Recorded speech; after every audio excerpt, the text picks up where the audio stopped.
Então, luz e paz a todos. Para quem ainda não me conhece, a minha pegada nas palestras é uma pegada mais voltada às questões psicológicas, em função da minha área de trabalho, que é a psicoterapia e as constelações familiares, ok? Então, eu sou treinada para entender mente humana. Eu quero conduzi-los hoje a 3 momentos em 1 hora, não é isso? Primeiro, eu quero conduzi-los aonde nós precisamos chegar. Tem um livro psicografado pelas mãos de Chico, chamado Paz. E uma das lições chama-se Ângulos da Fé em Deus. E Emmanuel nos traz de forma belíssima alguns conceitos. Por que eu falo que é onde nós precisamos chegar? Nessa primeira parte, brevemente eu vou ler para vocês. Sintam da seguinte forma: eu já faço isso nessas situações, eu recebo isso nessas situações, mas a pergunta mais importante não é se eu recebo, porque num mundo como o nosso, que está nos primeiros minutos em regeneração, portanto eu posso dizer 00:01, 00:02, 00:03, já é o novo dia, mas se eu olho para fora da minha janela tem trevas lá fora, mas eu já sei que é o dia novo. Eu preciso considerar que chegará um momento em que o sol estará a pino por volta de 12:00, com aquele clarão e aquele gostoso calor que ele nos emana. Partimos então do princípio, se eu coloco isso à disposição do outro, é reconhecer se eu, no meu fórum íntimo, estou nos primeiros minutos do meu mundo interno em regeneração, ou se o sol já raiou dentro de mim, eu já me esforcei o suficiente na vida presente e em vidas passadas, a ponto de eu ofertar isso aos outros, ou eu já estou em pleno céu, em que isso é ofertado a mim, a minha família e as pessoas que comigo convivem. Então perguntem-se, eu oferto e eu tenho? Muito mais oferto do que tenho? Emmanuel diz assim: na justiça, misericórdia; no progresso, proveito; na chefia, equidade; no trabalho, alegria; na subalternidade, dever cumprido; no sofrimento, aceitação; nas dificuldades, paciência; nas crises, coragem; na profissão, honestidade; nas tribulações, esperança; no relacionamento, respeito; na tristeza, bom ânimo; na enfermidade, calma; no poder, moderação; nas incompreensões, servir mais; no afeto, equilíbrio; na caridade, silêncio; no lar, sempre amor. É preciso aprender a suportar os reveses do mundo sem perder a própria segurança. Emmanuel nos convida a reconhecermos que a construção da paz não se dá de fora para dentro, mas a construção da paz se dá dentro de nós e depois compartilhada. Paz pode ser considerada no primeiro momento a ausência de guerras. E guerras aqui não apenas de bombas entre países, guerras aqui da fala, daquele silêncio mortaz de que eu não ligo e eu fico 1 semana, 15 dias sem conversar com você. A ausência de guerra é não atacar, porque nós somos seres ainda em formação moral. E nós ainda temos em nós os restos do nosso cérebro, que é animalesco, que é uma parte do cérebro antiga, que a gente chama de arqueocórtex. Ou seja, tem uma parte biológica em nós que realmente pode ser chamado de fera, pode ser chamado de lutar, fugir, fingir de morto. Na maioria das vezes nós lutamos, atendo pessoas que atiram coisas nas outras, que socam as coisas dentro de casa, que chutam. Mas nós lutamos também usando palavras que machucam profundamente as pessoas que nós mais amamos. E acreditem, nós precisamos apenas de 2 minutos para abrirmos mão desse cérebro antigo que luta, foge ou finge de morto, para a gente aceitar o neocórtex, uma parte brilhante do cérebro que é voltada para os relacionamentos, a parte mais frontal do cérebro que é responsável por eu vejo você, eu acolho você, você existe para mim, você é melhor do que isso que está se posicionando agora na minha frente. A paz não está no profundo do nosso cérebro antiquado. A paz está na ligação que nós temos com os outros e com os seres superiores da vida.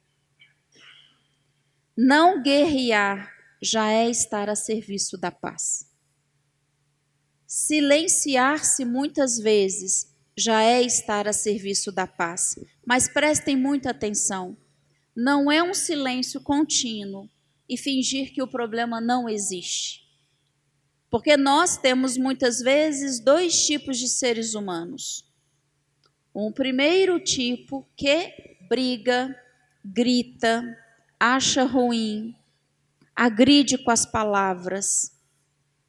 Mas nós temos um outro tipo de ser humano que silencia, silencia, silencia, silencia e depois explode.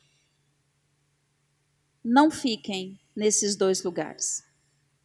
Então nós precisamos silenciar no momento adequado quando nós estamos fora do nosso próprio controle ou o outro está fora do próprio controle. E nós temos uma capacidade de destruirmos em 2 minutos 20 anos de convívio e de convivência. Porque quando nós estamos convivendo com o outro, no dia a dia, nós estudamos as pessoas, querendo ou não. Nós sabemos os pontos fracos. E quando eu digo para vocês que nós temos ainda, biologicamente falando, um lado fera, nós usamos a nossa razão e a nossa compreensão para nos defendermos. Só que, amados, muitas vezes nós estamos defendendo-nos não daquilo que o outro quer nos prejudicar. Nós estamos tentando uma defesa contra a nossa projeção na outra pessoa. Nós julgamos o outro. Nós interpretamos de uma forma não muito valorosa o que o outro está falando ou fazendo. A gente lê, interpreta ao nosso modo de viver e a gente rebate a pessoa a partir da nossa interpretação. Nós ainda vivenciamos um incrível abismo entre aquilo que nós sentimos, pensamos e dizemos e aquilo que o outro escuta, pensa e sente.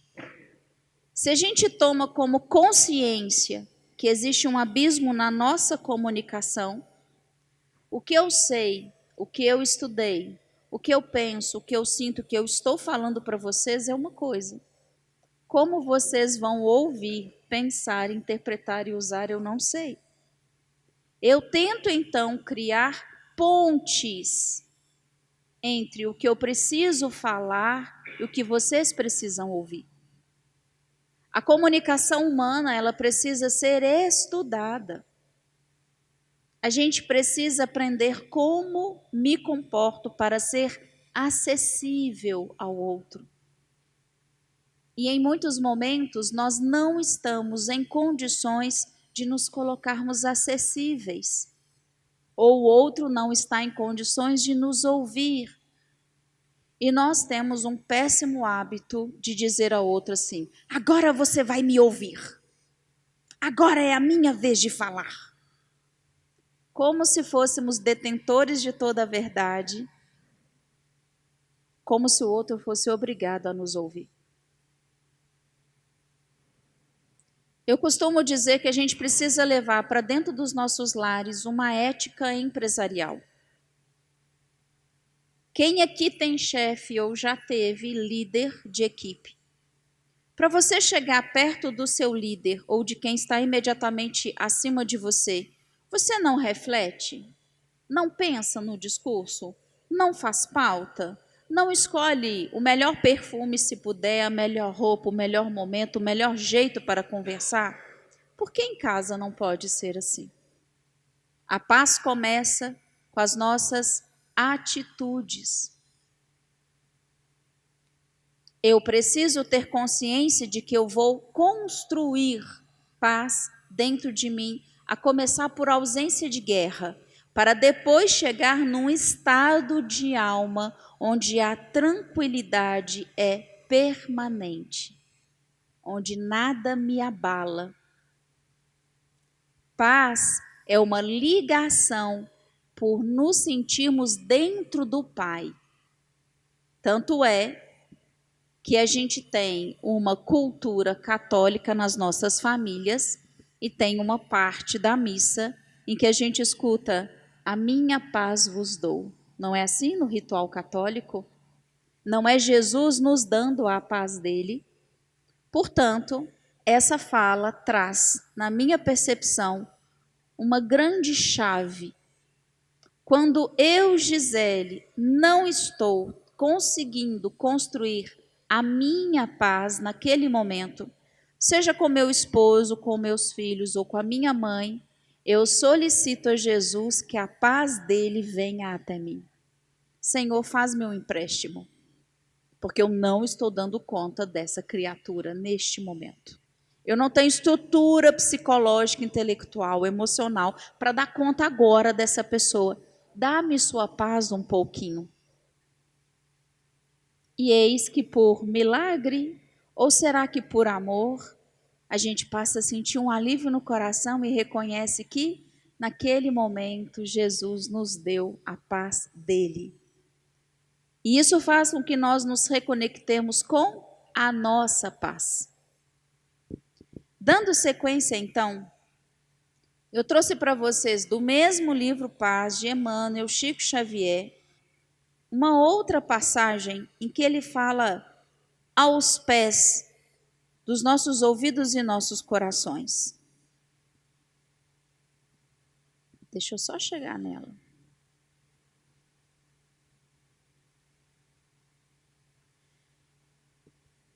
Nessa passagem, Emmanuel intitula Paciência e Serviço.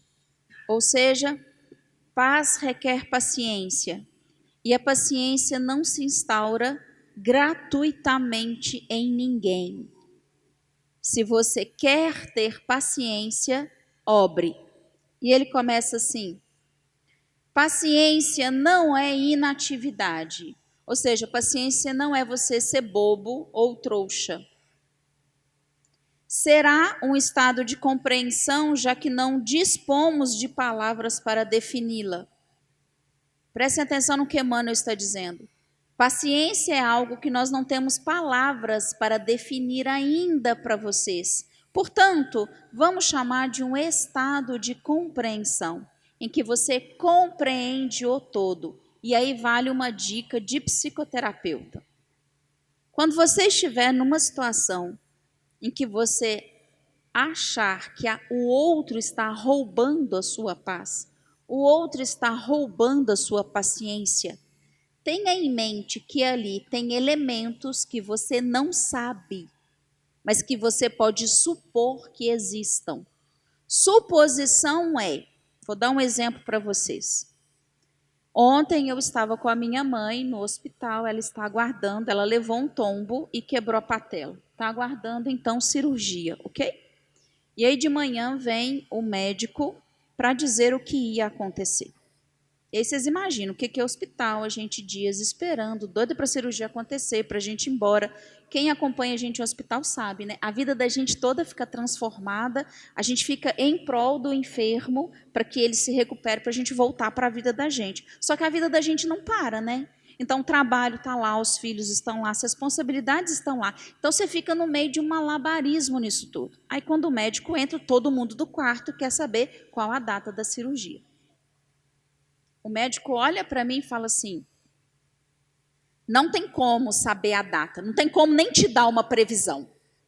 É SUS? Pior ainda. Neste momento, eu podia compreender, ele roubou a minha paz. E eu podia levantar e fazer um escarcéu, brigar.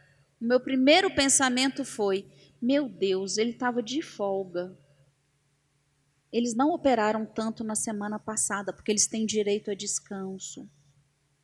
A quantidade de gente que aumentou, porque em grandes feriados as pessoas se acidentam mais, infelizmente. A quantidade de gente que deve estar aqui para ele operar. E eu não sei se ele teve um problema em família. Ele não está bem. Ele tem os motivos dele para não estar bem. Gente, eu não sei quais são, mas eu parto do pressuposto de que esse ser humano não está bem. Portanto, o mal fica com quem? Comigo ou com ele? Com ele, é dele. O problema é dele e eu respeito ele não estar num bom dia. Eu não entro nessa vibe.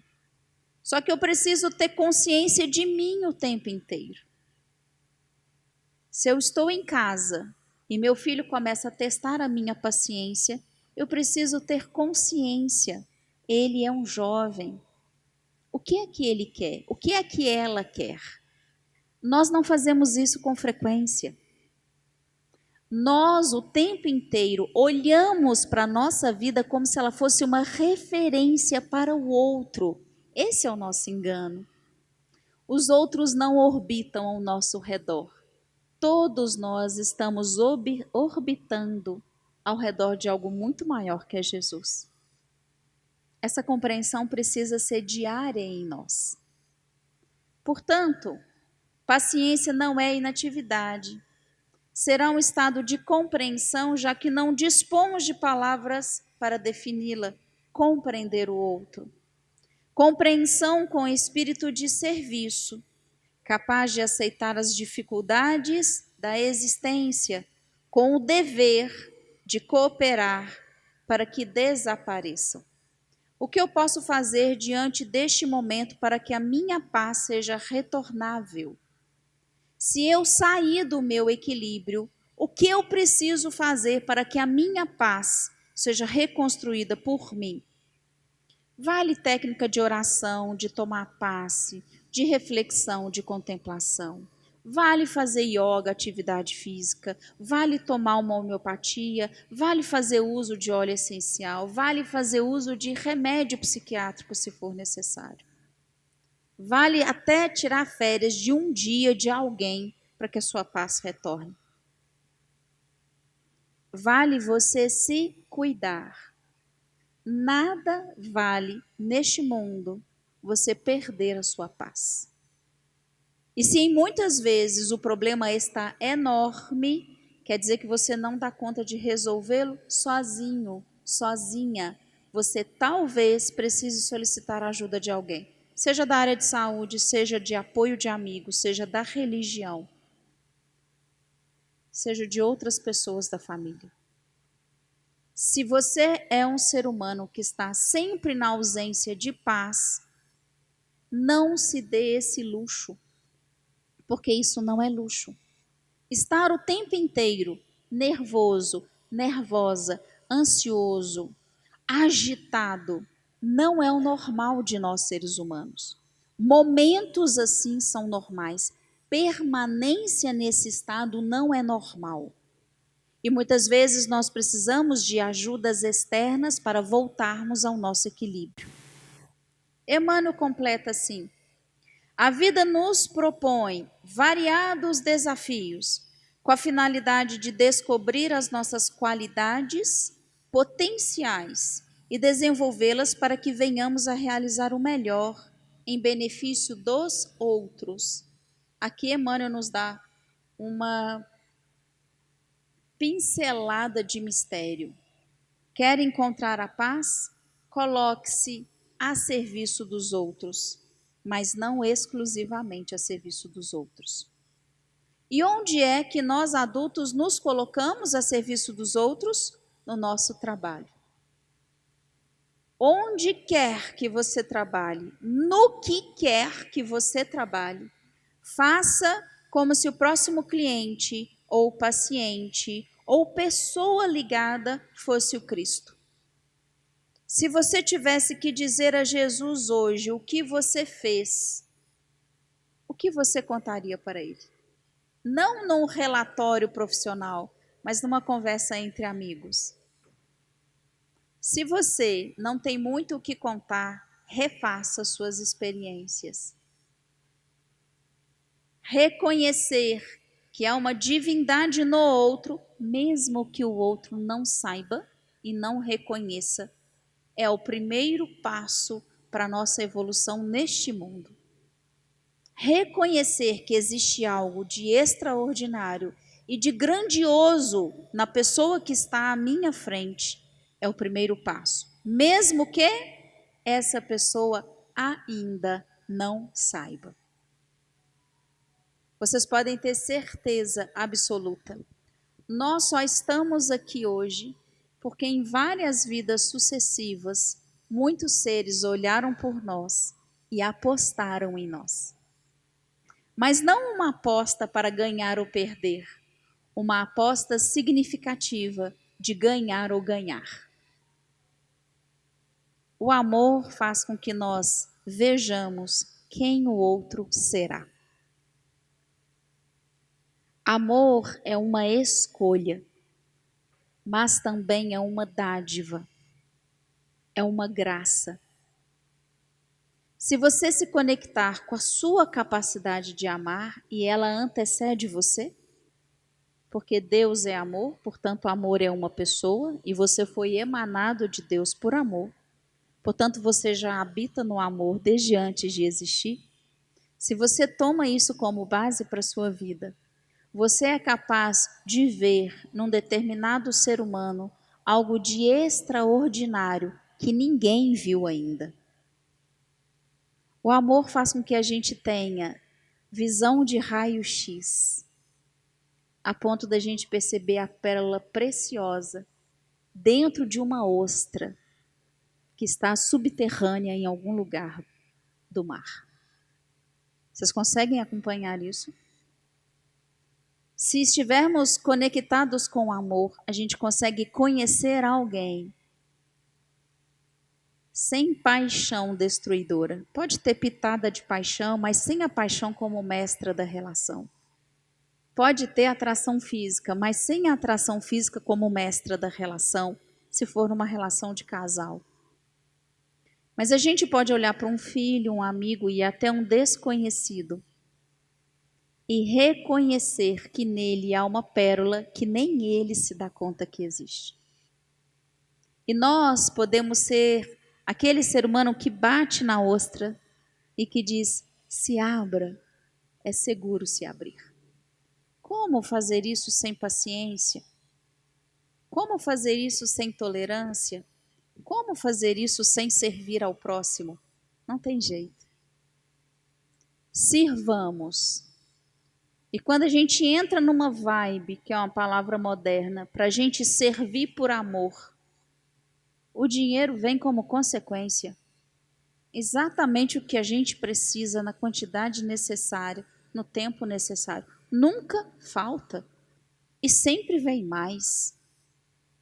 Porque se você precisa de paz financeira para mais servir, a paz financeira te chega.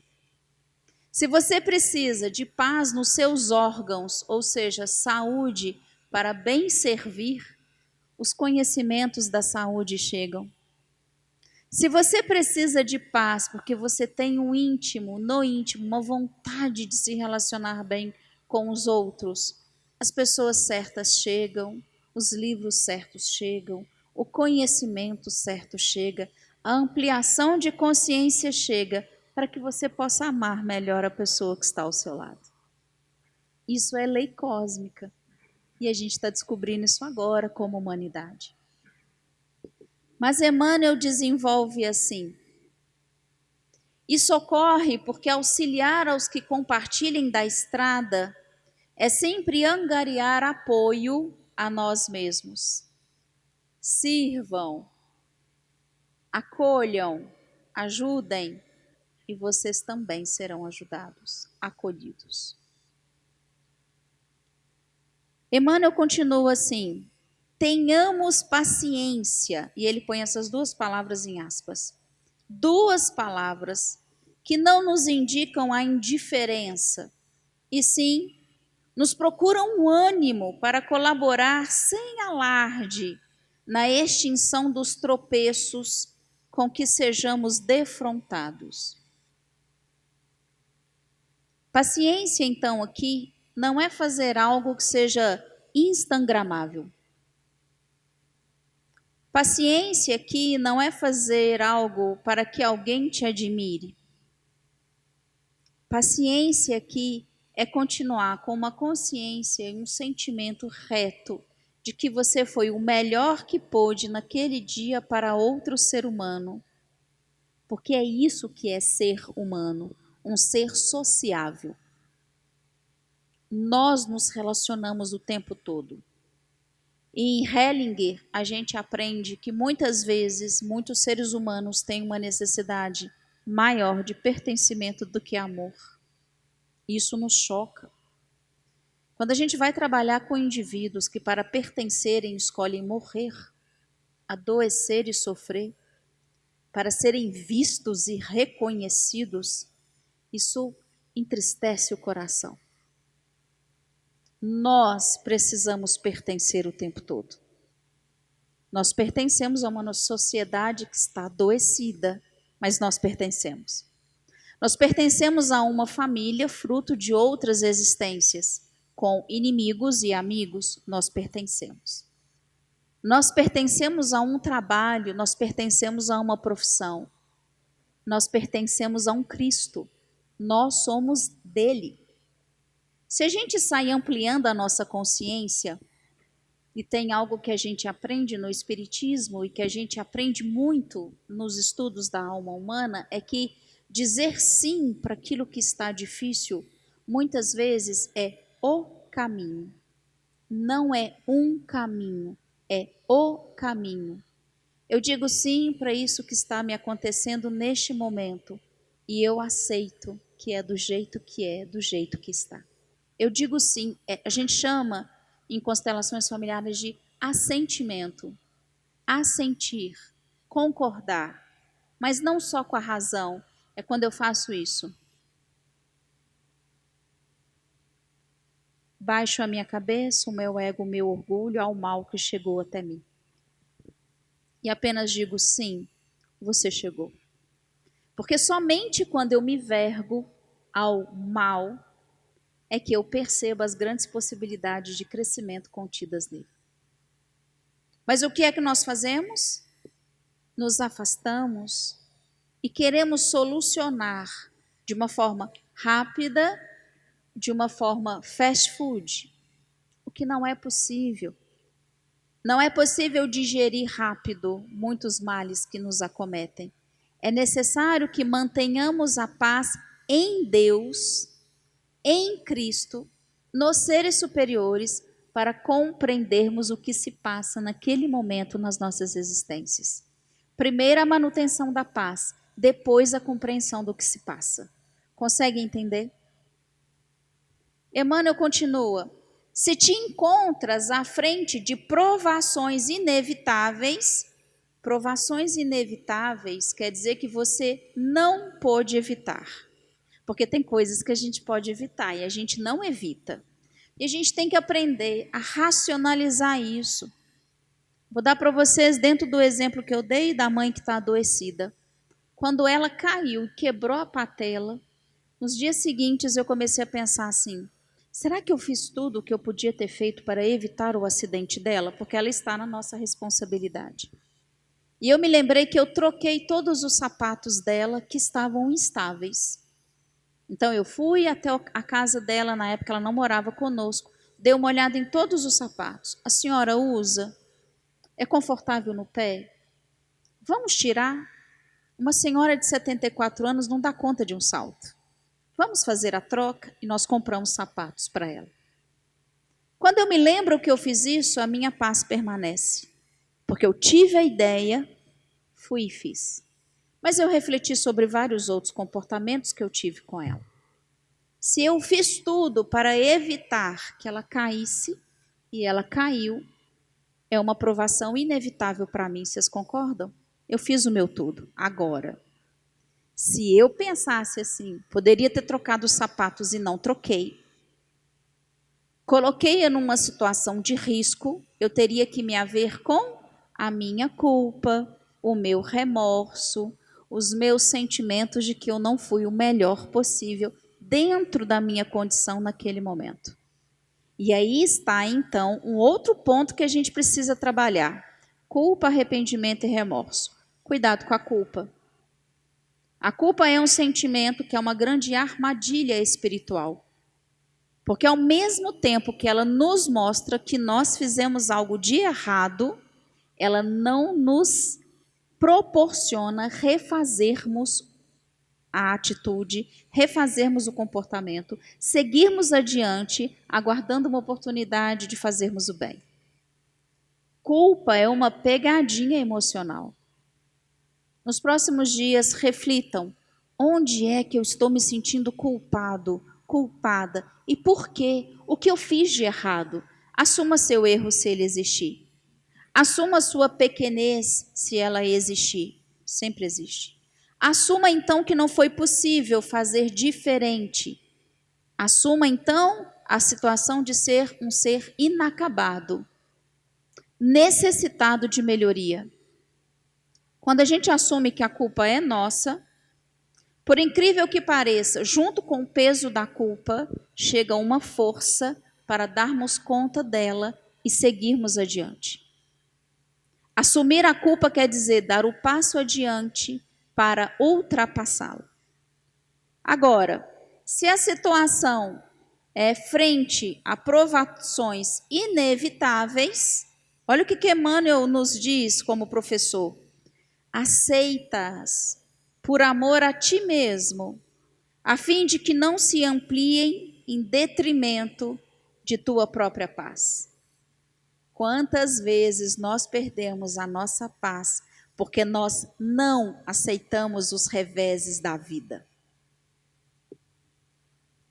Quantas vezes você que está aqui me ouvindo, ou se está me ouvindo no online ou depois, sofre porque você não aceita o que te aconteceu, o que está te acontecendo e foge do seu desejo, foge da sua vontade.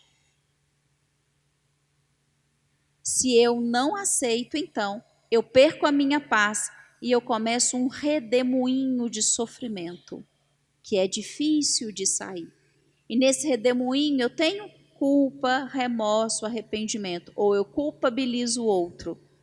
E nós somos extremamente talentosos para sofrermos. Nós temos um talento para a gente sofrer, que é algo extraordinário. A gente borda sofrimento.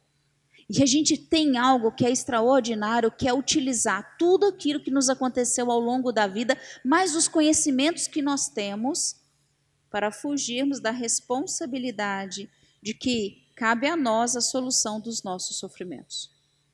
A gente imputa ao outro: salva-me, salva-me. E eu acolho isso todos os dias, numa crise histérica, num problema de saúde, numa perda financeira, num relacionamento que não dá certo. E tudo isso é ausência de paz. Portanto, seja no meu trabalho, ou mais importante ainda, no meu lar, na minha casa, o que me compete fazer para manter a paz? Silenciar? Chamar para uma conversa séria? Assumir o meu desejo? Assumir as minhas fraquezas? Convidar o outro a um momento especial? E o nosso coração sempre sabe. É algo extraordinário. No silêncio, nosso coração sempre nos diz o que há de necessário a ser feito para que construamos uma paz maior. Quantas vezes, gente, nós fugimos hoje em dia das nossas dores e das pessoas que estão ao nosso lado? Doenças estão a serviço. Fugas estão a serviço. O que eu ganho com essa dor que eu estou sentindo? Ganho secundário que a gente fala. O que eu ganho ou o que eu estou deixando de enfrentar quando eu não dou conta de estar ao lado dos meus, dentro da minha casa, só dando atenção, só ouvindo? Tarefa fácil ou difícil?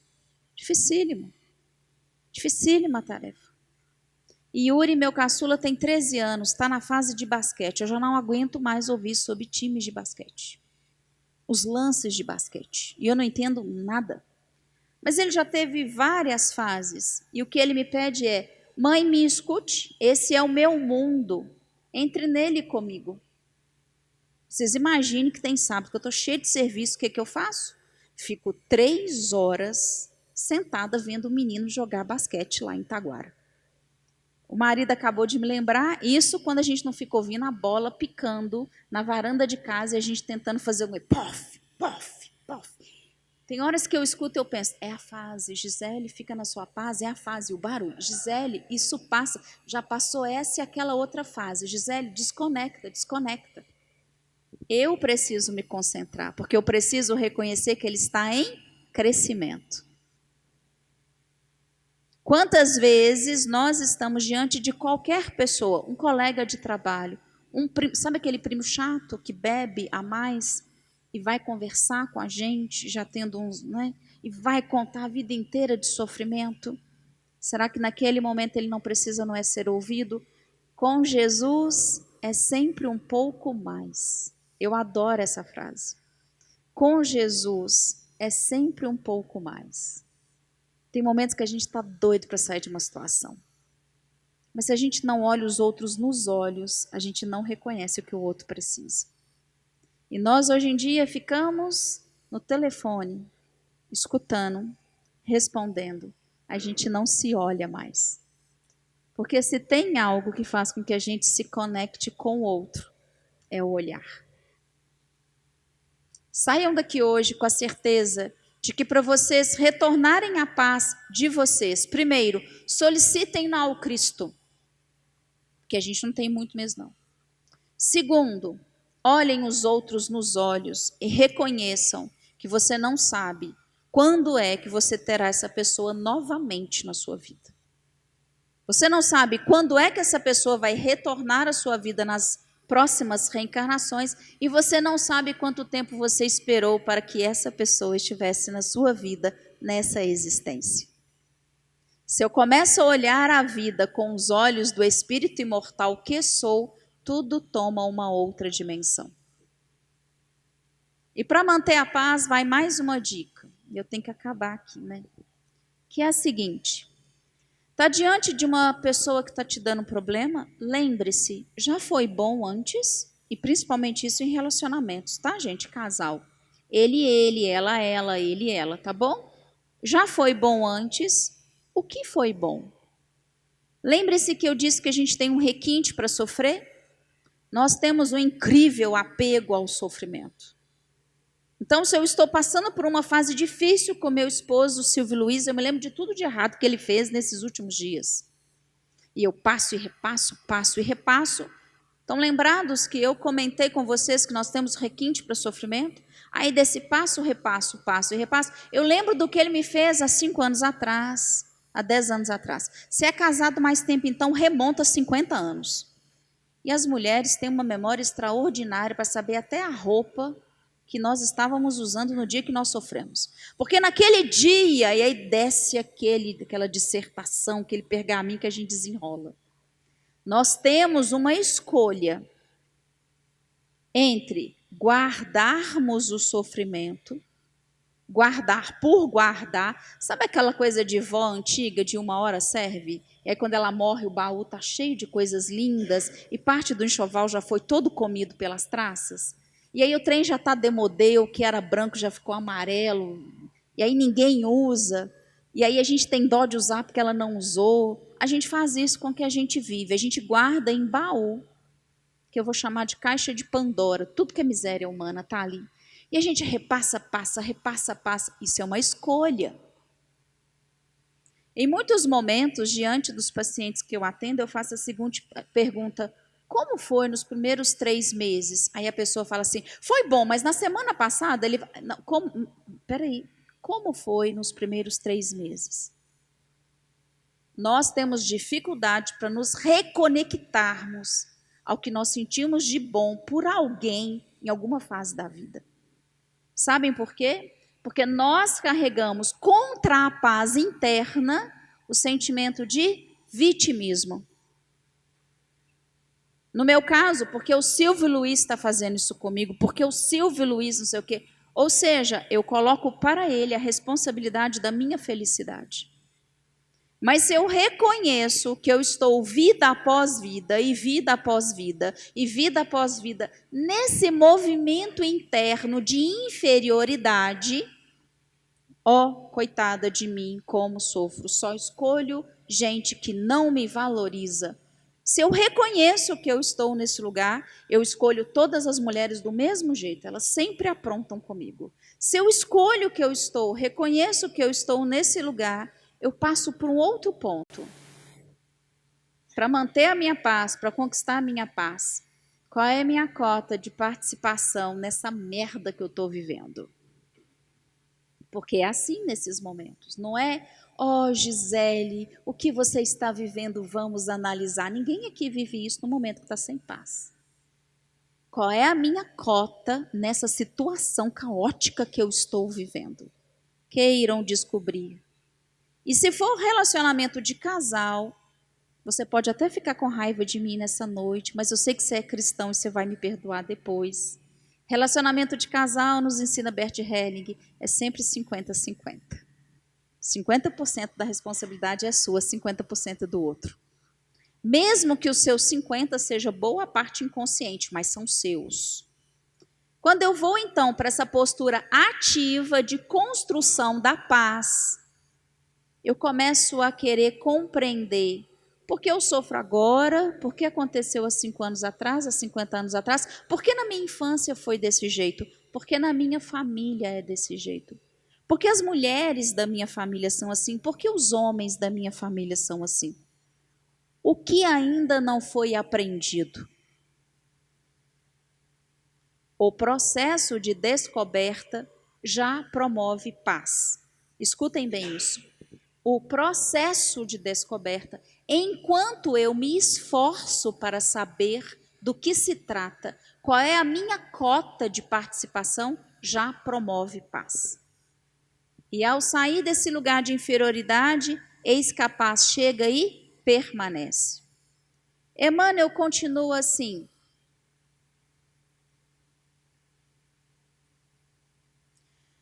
quanto se te faça possível, não te revoltes, nem te encolerizes ante os entraves do caminho.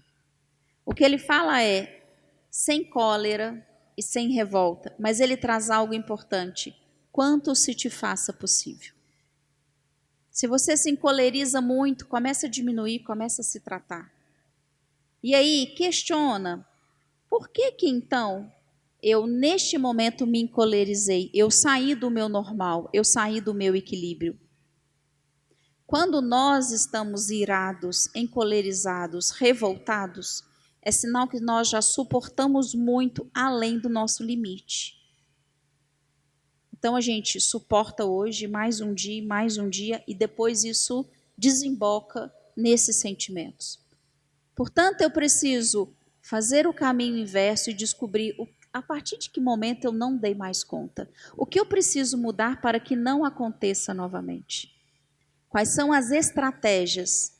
Mas atentem, queridos, nós estamos numa sociedade que as distrações são tão grandes, que a gente parou de cuidar da gente e do outro. A gente começa o dedinho no Instagram, no Facebook, e é infindável, vocês já repararam. Enquanto eu estou cuidando do infindável, eu não cuido daquilo que tem fim, que é o tempo com o outro que está comigo. Atentem. Enquanto eu só como, só bebo, só compro, só transo, prazer pelo prazer, eu desumanizo-me, bem como ao outro que está ao meu lado. Só há uma vida que você pode viver, a presente. E só há uma oportunidade para que você se relacione com as pessoas que você ama ou odeia, a presente. E lembremos-nos de que ódio é amor que adoeceu. Teve então atração física, paixão ou o início de amor nessa vida ou em vida passada. Algo deu errado, a relação adoeceu, você passou a odiar. Se reconecte com o momento em que você amou essa pessoa e não foi possível viver os seus sonhos, as suas expectativas, principalmente em relacionamentos quando há o término, a separação, o divórcio. E principalmente se tem filhos. Saibamos reconhecer que o outro sempre faz parte. E Emmanuel continua: o parente difícil, a doença em família, gente, presta atenção, a doença em família ou no corpo, o prejuízo inesperado, a pessoa querida que se afasta de nós, a incompreensão alheia ou o trabalho dobrado são testes para a superação dos limites espirituais em que estejamos vivendo. Mas atentem, tudo é teste, mas o seu coração sabe quando o teste já acabou, você está teimoso, teimosa, insistindo na situação, quando a vida já está te chamando para o novo. Como se estivéssemos então numa, como chama para pegar trem? Plataforma, estação. Como se estivéssemos numa estação, vendo o trem que acabou de partir indo embora e a gente fica olhando para ele indo embora. E a gente não se atenta que o novo já está chegando e a gente pode embarcar nele. Atentemo-nos. Porque da mesma forma que a gente tem que ter a consciência de que o mal vivido tem um aprendizado a ser retirado, nosso coração, nós sabemos qual é o momento de darmos um passo para uma próxima lição. Permanecer no velho estagna a alma.